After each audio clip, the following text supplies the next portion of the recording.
Welcome to Just the Word, where we're reading through the Bible in 1 year. And I'm Net. Today's reading will come from Numbers chapters 34, 35, and 36. Numbers chapter 34. The Lord said to Moses, "Command the Israelites and say to them, when you enter Canaan, the land that will be allotted to you as an inheritance will have these boundaries. Your southern side will include some of the desert of Zin along the border of Edom. On the east, your southern boundary will start from the end of the Salt Sea, cross south of Scorpion Pass, continue on to Zin, and go south of Kadesh Barnea. Then it will go to Hazar Adar and over to Asmon, where it will turn, join the Wadi of Egypt, and end at the sea. Your western boundary will be the coast of the Great Sea. This will be your boundary on the west. For your northern boundary, run a line from the Great Sea to Mount Hor, and from Mount Hor to Lebo Hamath. Then the boundary will go to Zedad, continue to Ziphron, and end at Hazar Enan.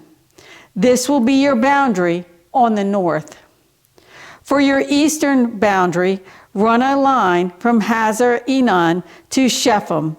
The boundary will go down from Shephem to Riblah on the east side of Ain and continue along the slopes east of the Sea of Kinnereth.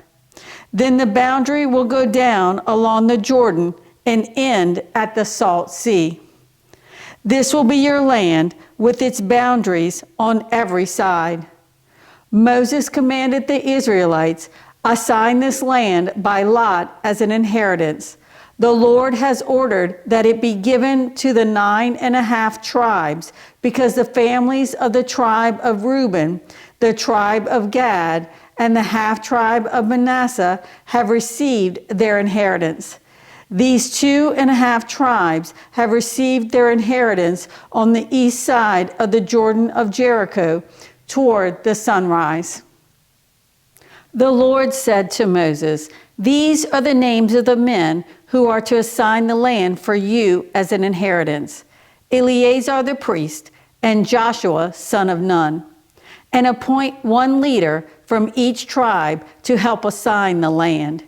These are their names: Caleb, son of Jephunneh, from the tribe of Judah; Shemuel, son of Ammihud, from the tribe of Simeon; Eldad, son of Kislon, from the tribe of Benjamin; Buckai, son of Joglai, the leader from the tribe of Dan; Haniel, son of Ephod, the leader from the tribe of Manasseh, son of Joseph; Kemuel, son of Jiphthan, the leader from the tribe of Ephraim, son of Joseph; Eliasaphan, son of Parnak, the leader from the tribe of Zebulun; Paltiel, son of Azan, the leader from the tribe of Issachar; Ahihud, son of Shilomai, the leader from the tribe of Asher; Pedahel, son of Ammihud, the leader from the tribe of Naphtali. These are the men the Lord commanded to assign the inheritance to the Israelites in the land of Canaan." Numbers chapter 35. On the plains of Moab by the Jordan, across from Jericho, the Lord said to Moses, "Command the Israelites to give the Levites towns to live in from the inheritance the Israelites will possess, and give them pasture lands around the towns. Then they will have towns to live in and pasture lands for their cattle, flocks, and all their other livestock. The pasture lands around the towns that you give the Levites will extend out 1,500 feet from the town wall. Outside the town, measure 3,000 feet on the east side, 3,000 on the south side, 3,000 on the west, and 3,000 on the north, with the town in the center. They will have this area as pasture land for the towns. 6 of the towns you give the Levites will be cities of refuge, to which a person who has killed someone may flee. In addition, give them 42 other towns. In all, you must give the Levites 48 towns, together with their pasture lands. The towns you give the Levites from the land the Israelites possess are to be given in proportion to the inheritance of each tribe. Take many towns from a tribe that has many, but few from one that has few. Then the Lord said to Moses, "Speak to the Israelites and say to them, when you cross the Jordan into Canaan, select some towns to be your cities of refuge, to which a person who has killed someone accidentally may flee.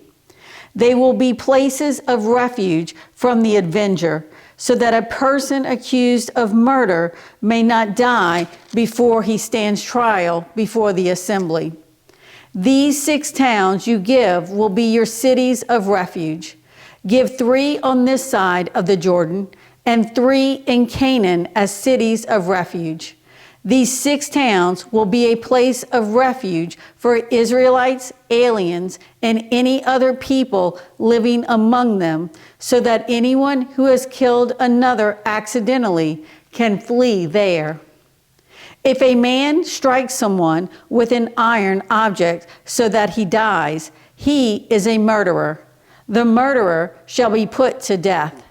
Or if anyone has a stone in his hand that could kill, and he strikes someone so that he dies, he is a murderer. The murderer shall be put to death. Or if anyone has a wooden object in his hand that could kill, and he hits someone so that he dies, he is a murderer. The murderer shall be put to death. The avenger of blood shall put the murderer to death. When he meets him, he shall put him to death. If anyone with malice aforethought shoves another or throws something at him intentionally so that he dies, or if in hostility he hits him with his fist so that he dies, that person shall be put to death. He is a murderer. The avenger of blood shall put the murderer to death when he meets him. But if without hostility someone suddenly shoves another or throws something at him unintentionally, or without seeing him, drops a stone on him that could kill him, and he dies, then since he was not his enemy and he did not intend to harm him, the assembly must judge between him and the avenger of blood according to these regulations. The assembly must protect the one accused of murder from the avenger of blood and send him back to the city of refuge to which he fled. He must stay there until the death of the high priest, who was anointed with the holy oil. But if the accused ever goes outside the limits of the city of refuge to which he has fled, and the avenger of blood finds him outside the city, the avenger of blood may kill the accused without being guilty of murder. The accused must stay in his city of refuge until the death of the high priest. Only after the death of the high priest may he return to his own property. These are to be legal requirements for you throughout the generations to come, wherever you live. Anyone who kills a person is to be put to death as a murderer only on the testimony of witnesses, but no one is to be put to death on the testimony of only one witness. Do not accept a ransom for the life of a murderer who deserves to die. He must surely be put to death. Do not accept a ransom for anyone who has fled to a city of refuge, and so allow him to go back and live on his own land before the death of the high priest. Do not pollute the land where you are. Bloodshed pollutes the land, An atonement cannot be made for the land on which blood has been shed, except by the blood of the one who shed it. Do not defile the land where you live and where I dwell, for I, the Lord, dwell among the Israelites. Numbers chapter 36. The family heads of the clan of Gilead, son of Machir, the son of Manasseh, who were from the clans of the descendants of Joseph, came and spoke before Moses and the leaders, the heads of the Israelite families. They said, "When the Lord commanded my Lord to give the land as an inheritance to the Israelites by lot, he ordered you to give the inheritance of our brother Zelophehad to his daughters. Now suppose they marry men from other Israelite tribes, then their inheritance will be taken from our ancestral inheritance and added to that of the tribe they marry into. And so part of the inheritance allotted to us will be taken away. When the year of Jubilee for the Israelites comes, their inheritance will be added to that of the tribe into which they marry, and their property will be taken from the tribal inheritance of our forefathers." Then at the Lord's command, Moses gave this order to the Israelites: "What the tribe of the descendants of Joseph is saying is right. This is what the Lord commands for Zelophehad's daughters. They may marry anyone they please as long as they marry within the tribal clan of their father.